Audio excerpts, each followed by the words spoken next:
Tatanim lang natin. At huwag niyo pong didiligan ha. Tuyo na po yung lupa niya. Pwede pong natin siyang diligan ng paunti-unti.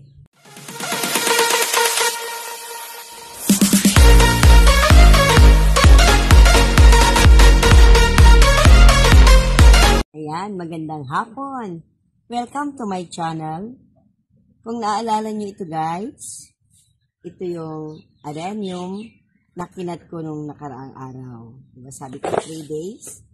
Yan. Nag 4 days na nga ito siya guys. Hindi ko dapat ito kahapon patinanim. Pero okay lang. Tignan nyo guys ang ilalim, diba? Yung tuyo na siya. Yung dagdag. Ito rin siya guys. Wala na siya. Diba? Yung tuyo na siya. Ngayon naman guys, ay ipapakita ko sa inyo ang tamang pagtatanim ng adenium. Naipakita ko na nakaraan ang pagkakat ng adenium, pagkakating natin ng adenium. Kaya ngayon naman ay ang aking ipapakita kung paano siya itanim. Ang kakailanganin lang natin dyan guys ay itong ating guantes o pwede rin pong plastic na use para po pag ano natin ng lupa. At syempre po, ang ating lupa ay masyadong dry. Yan, lalo na tag-init ngayon. Kukuha po tayo ng konting tubig para po mabasa siya ng konti. Konti lang po wag po basang-basa. Kasi po matutunaw. Yan. Hindi nyo na po muna didiligan.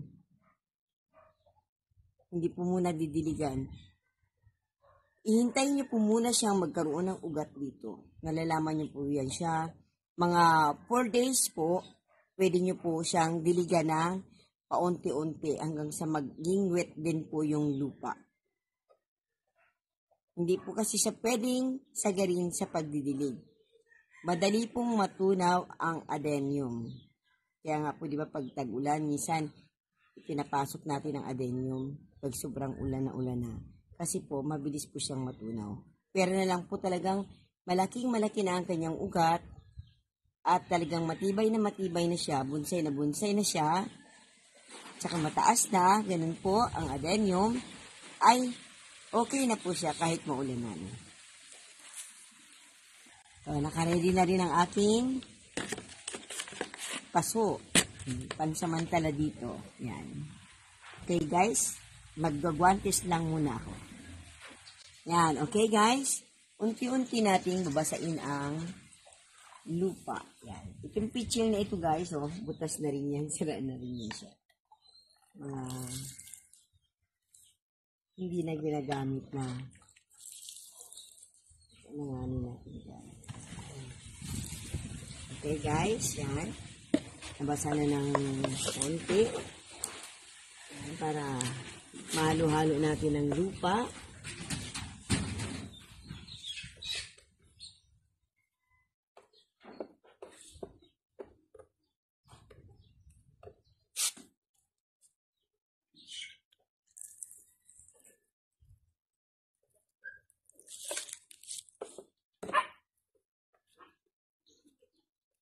Yan, ito guys. Kita nyo guys, yan. Hindi siya masyadong basa. Medyo dry pa rin siya, pero wet na siya. Ganyan. At, ito guys. Tatanim na natin siya. Yan. Ito guys, ganyan. Tatanim lang natin. At huwag nyo pong didiligan ha.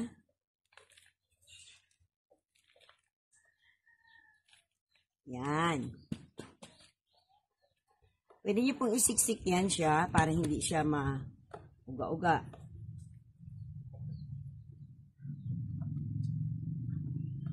Okay guys, yan na. Hindi na siya nag-uuga-uga. Yan. At hihintayin po natin siyang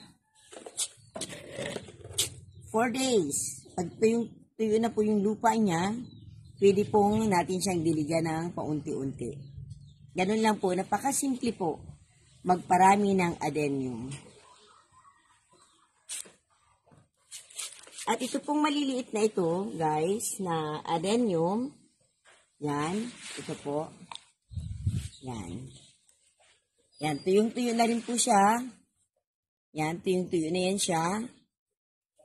Pwede na po yan siya muna sa pansamantala sa mga ganito kaliliit na paso. Yan.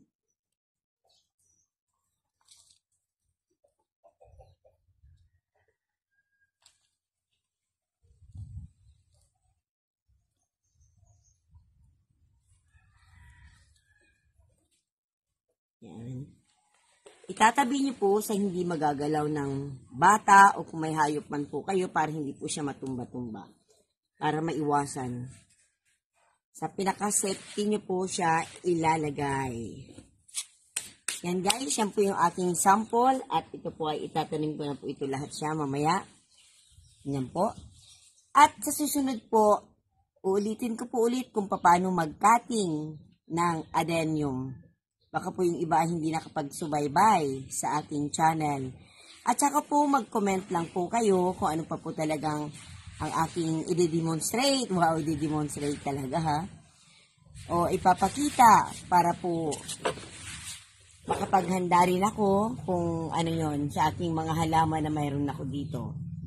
Mga bukas po ang tamang pagdidilig ng orchids ang aking i-demonstrate. Wow, i-demonstrate talaga.